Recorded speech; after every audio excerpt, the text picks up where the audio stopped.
Hello दोस्तों, मेरा नाम है आरवी सिंह और मैं आपका स्वागत करता हूं आपके बेहतरीन चैनल जिसका नाम है मैथ साइंस क्लासेस। और आज हम पढ़ने वाले हैं इलेक्ट्रिक चार्जेस एंड फील्ड और इसके अंदर मैं आपको पढ़ाऊंगा कूलॉम लॉ। तो चलिए शुरुआत करते हैं आज का lecture. Coulomb law. This law state that the force of attraction और repulsion between 2 point charges is directly proportional to the product of the magnitude of the 2 point charges and inversely proportional to the square of the distance between the 2 point charges. अब मान लीजिए 2 point charges हैं Q1 and Q2। उन 2 point charges के बीच की distance है R। तो जो उन 2 पॉइंट चार्जेस के बीच में फोर्स ऑफ अट्रैक्शन या फिर फोर्स ऑफ रिपल्सन लग रहा होगा वो डायरेक्टली प्रोपोर्शनल होगा Q1 Q2 के और इनवर्सली प्रोपोर्शनल होगा इन दोनों चार्जेस के बीच में जो डिस्टेंस है उनके स्क्वायर के, उस डिस्टेंस के स्क्वायर के। तो force is inversely proportional to R square. यहां से हमारी इक्वेशन आ जाएगी force is directly proportional to Q1 Q2 upon R square. ये आपकी इक्वेशन आ गई, ये आपकी आ गई इक्वेशन। अब इसे और एलोबरेट तरीके से बताने के लिए मैं इसे रफ कर देता हूं, आप नोट कर लीजिए जिसे भी डेफिनेशन लिखनी है कूलॉम लॉ की। चलिए मैं रफ कर रहा हूं। चलिए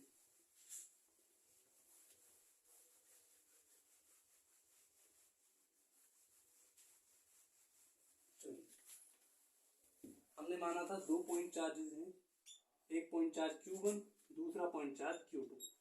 इन दोनों पॉइंट चार्जेस के बीच में R डिस्टेंस थी। फोर्स जो होगा इन दोनों पॉइंट चार्जेस के बीच में वो डायरेक्टली प्रोपोर्शनल होगा Q1 Q2 के और फोर्स इनवर्सली प्रोपोर्शनल होगा इन दोनों के बीच जो डिस्टेंस है उसके स्क्वायर के। तो यहाँ से हमारा इक्वेशन आ जाएगा force is directly proportional to Q1 Q2 upon R square. अब ये डायरेक्टली प्रोपोर्शनल का जो साइन है इसे हटाने के लिए हम कोई कांस्टेंट लाएंगे और कांस्टेंट को हम कहते हैं इलेक्ट्रोस्टैटिक फोर्स कांस्टेंट। तो कांस्टेंट ले आते हैं, force is equal to K Q1 Q2 upon R square. अब जो है हम कांस्टेंट लाए हैं इलेक्ट्रोस्टैटिक फोर्स कांस्टेंट, इसकी कोई वैल्यू भी होगी, वैल्यू होगी और इसकी वैल्यू होती है K की वैल्यू 1 अपॉन 4 पाई एप्सिलॉन 0। ये अब ये अगर हम इसमें पुट कर देंगे तो हमारा जो फोर्स आ जाएगा वो आ जाएगा 1 upon 4 pi epsilon 0 into Q1 Q2 upon R square. तो ये आपकी आ गई the force between 2 point charges is equal to 1 upon 4 pi epsilon 0 into Q1 Q2 upon R square. ये आपकी आ गई इक्वेशन फोर्स की। 2 पॉइंट चार्जेस हैं, उनके बीच में आपको फोर्स ऑफ अट्रैक्शन या फिर फोर्स ऑफ रिपल्सन निकालना है तो आप इस फॉर्मूले से निकाल सकते हैं। चलिए पता चल गया आपको। अब ये जो K होती है इसकी कोई न्यूमेरिकल वैल्यू भी होती होगी। इस K की जो न्यूमेरिकल वैल्यू होती है वो होती है 9 into 10 to the power 9 newton metre square coulomb minus 1। ये आपकी होती है K की न्यूमेरिकल वैल्यू। 8 पॉइंट कुछ होती है 8.8 समथिंग, तो हम अप्रोक्स में लिख देंगे K is equal to 9 into 10 to the power 9 newton metre square coulomb minus 1। ये आपकी होती है यूनिट, ये आपकी वैल्यू है न्यूमेरिकल वैल्यू और ये आपकी यूनिट हो गई K की इलेक्ट्रोस्टैटिक फोर्स कांस्टेंट की। अब हम निकालते हैं, अब यहाँ पे इलेक्ट्रोस्टैटिक फोर्स कांस्टेंट में एक और चीज आ रही है एप्सिलॉन 0। अब इस एप्सिलॉन 0 को भी कुछ कहते हैं, एप्सिलॉन 0 को कहते हैं permittivity of a free space. और इसकी जो वैल्यू रहती है permittivity of a free space की वैल्यू रहती है, वही मैं लिख देता हूँ। परमिटिविटी ऑफ फ्री स्पेस की वैल्यू होती है 9 into 10 to the power minus 12 9 into 10 to the power minus 12 coulomb square newton inverse metre minus 2। ये आपकी होती है permittivity of a free space. Epsilon 0 की न्यूमेरिकल वैल्यू होती है 9 into 10 to the power minus 12 coulomb square newton minus 1 metre minus 2। तो अगर unit भी चाहिए आपको परमिटिविटी फ्री स्पेस की या परमिटिविटी की यूनिट चाहिए तो ये आपकी यूनिट होती है और ये आपका हो गया numerical value 9 into 10 to the power minus 12 coulomb square newton minus 1। तो 9 into 10 to the power minus 12 coulomb square newton inverse metre minus 2। ये आपकी होती है। समझ गए? पता चल गया? पता चल गया? पता चल गया? बस ये आपकी न्यूमेरिकल वैल्यू होती है।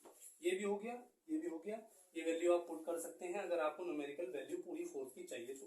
समझ गए? ये वैल्यू आप K की पुट कर दीजिए, Q1 Q2 की पुट कर दीजिए, R की भी आपको वैल्यू दे रखी है। आप अगर दे रखी है तो आप निकाल सकते हैं 2 पॉइंट चार्जेस के बीच में फोर्स ऑफ अट्रैक्शन या फिर फोर्स ऑफ रिपल्सन।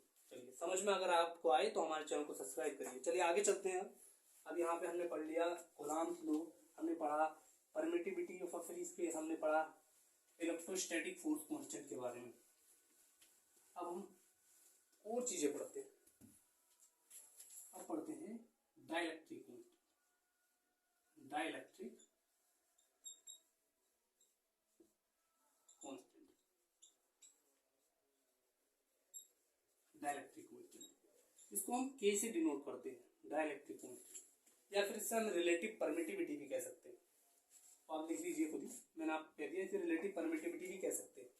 तो डाइलेक्ट्रिक कांस्टेंट जो होता है, डाइलेक्ट्रिक कांस्टेंट होता है, इट इज ये रेशियो होता है। डाइलेक्ट्रिक कांस्टेंट होता है ratio between, dielectric constant ratio होता है, ये बात ध्यान रखना अर्थ में कि डाइलेक्ट्रिक कांस्टेंट एक रेशियो होता है between the permittivity of a medium upon permittivity of a free space. क्या होता है? Permittivity of a medium upon permittivity of a free space. तो डाइलेक्ट्रिक कांस्टेंट आपका होता है किसी भी मीडियम की जो परमिटिविटी होगी upon permittivity of free space. मैंने आपको वैल्यू बताई दी है permittivity of a free space. Free space की वैल्यू होती है 9 into 10 to the power -12 coulomb -2 newton -1 और मीटर -2, ये आपकी होती है परमिटिविटी ऑफ फ्री स्पेस की वैल्यू। तो मीडियम की ये जो डाइलेक्ट्रिक कांस्टेंट जो होता है ये होता है ratio of the permittivity of a medium upon permittivity of free space. एक और वैल्यू होती है इसकी। अब इसे एक तरीके से और डिफाइन कर सकते हैं, एक तरीके से हम इसे और डिफाइन कर सकते हैं। डाइलेक्ट्रिक कांस्टेंट रेशियो होता है force between 2 point charges situated in a vacuum upon force between 2 point charges situated in a medium. समझे? तो हम इसे इस तरीके से भी कह सकते हैं कि डाइलेक्ट्रिक कांस्टेंट आपका होता है ratio force between 2 point charges placed in a vacuum upon force between 2 point charges placed in a medium. इस तरीके से भी हम कह सकते हैं डाइलेक्ट्रिक कांस्टेंट को, इस तरीके से भी कह सकते हैं। डाइलेक्ट्रिक कांस्टेंट के दो फॉर्मूले हो गए। Dielectric constant is the ratio between permittivity of a medium upon permittivity of a free space. और डाइलेक्ट्रिक कांस्टेंट को एक तरीके से डिफाइन कर सकते हैं, वो आपका हो गया force between 2 point charges placed in a vacuum upon force between 2 point charges placed in a medium. तो दो फॉर्मूले आपके डाइलेक्ट्रिक कांस्टेंट के हो गए। अब हमें निकालना है, मान लीजिए अब हमें निकालना है फोर्स इन अ मीडियम। तो फोर्स अगर आपका force between 2 point charges in a medium हमें निकालना है, तो हम जानते हैं यहाँ से कि डाइलेक्ट्रिक कांस्टेंट की वैल्यू होती है force between 2 point charges placed in a vacuum upon force between 2 point charges placed in a medium. तो यहाँ से हम कह देंगे एफ मीडियम जो हो जाएगा वो जाएगा एफ वैक्यूम अपॉन के हमारा डाइलेक्ट्रिक कांस्टेंट हो गया किसी भी मीडियम का जिस मीडियम में हम निकाल रहे हैं 2 पॉइंट चार्जेस के बीच में फोर्स। अब यहाँ पे मैं आपको एक क्वेश्चन भी दे देता हूँ, एक क्वेश्चन, सिंपल क्वेश्चन है, ये फॉर्मूला याद रखना, नोट कर लीजिए। इस फॉर्मूले से आप उस क्वेश्चन का आंसर निकाल सकते हैं। चलिए अब मान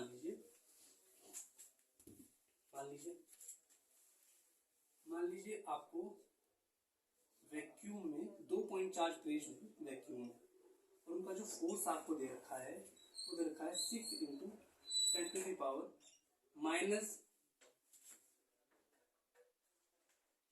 ये आपको फोर्स दे रखा है। चलिए दोस्तों, तो सवाल है कि दो इलेक्ट्रिक चार्ज है, पॉइंट चार्ज है जो कि वैक्यूम में प्लेस्ड है, और उन दोनों के बीच में फोर्स ऑफ अट्रैक्शन दे रखा है 6 into 10 to the power +12 minus नहीं +12 न्यूटन। ये आपका दे रखा है force between 2 point charges placed in a vacuum. अब वो प्लेस्ड इन अ वैक्यूम में दे रखा है। अब हमें निकालना है force between 2 point charges placed in a water. वही 2 पॉइंट चार्जेस अगर वाटर में प्लेस्ड हो तो उनके बीच का फोर्स ऑफ अट्रैक्शन कितना रहेगा। अब हमें पता है कि जो अगर वाटर में होती है, वाटर की मीडियम की जो डाइलेक्ट्रिक कांस्टेंट है उसकी 80 वैल्यू होती है, 80 वैल्यू होती है। अगर 2 पॉइंट चार्जेस प्लेस्ड हो वाटर में तो उनके बीच का फोर्स ऑफ अट्रैक्शन हम निकालेंगे तो 80 डाइलेक्ट्रिक कांस्टेंट वैल्यू होती है वाटर मीडियम की, समझ गए। तो हम निकाल लेंगे F medium is equal to हो जाएगा हमारा एफ वैक्यूम अपॉन के की वैल्यू अब हमें पता चल गई। F medium is equal to हो जाएगा force between 2 point charges placed in a vacuum, इसकी वैल्यू थी 6 इंटू 10 टू पावर +12 न्यूटन, और के की वैल्यू हो गई हमारी 80 हो गई। यहाँ यहां से हमारा आ जाएगा F medium is equal to 6 into 10 to the power plus 11 newton upon 8। ये हो गया, हो गया। हाँ, अब इसे डिवाइड कर दीजिए 6/8 को, 6/8 को डिवाइड कर लीजिए। चलो दोस्तों, तो यहां से हम डिवाइड कर देंगे, एफ मीडियम की हमारी वैल्यू आ जाएगी 0.75 into 10 to the power 11 Newton.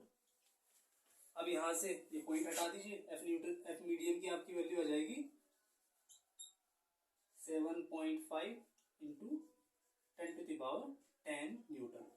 ये आपकी आ गई एफ मीडियम की वैल्यू। ये आपका आंसर आ गया, एफ मीडियम की आपकी वैल्यू आ गई। बस यही आज हमें आपको पढ़ाना था। अगर आपको ये लेक्चर पसंद आए तो हमारे चैनल को सब्सक्राइब करिए, इस वीडियो को लाइक करिए, शेयर करिए। Thank you.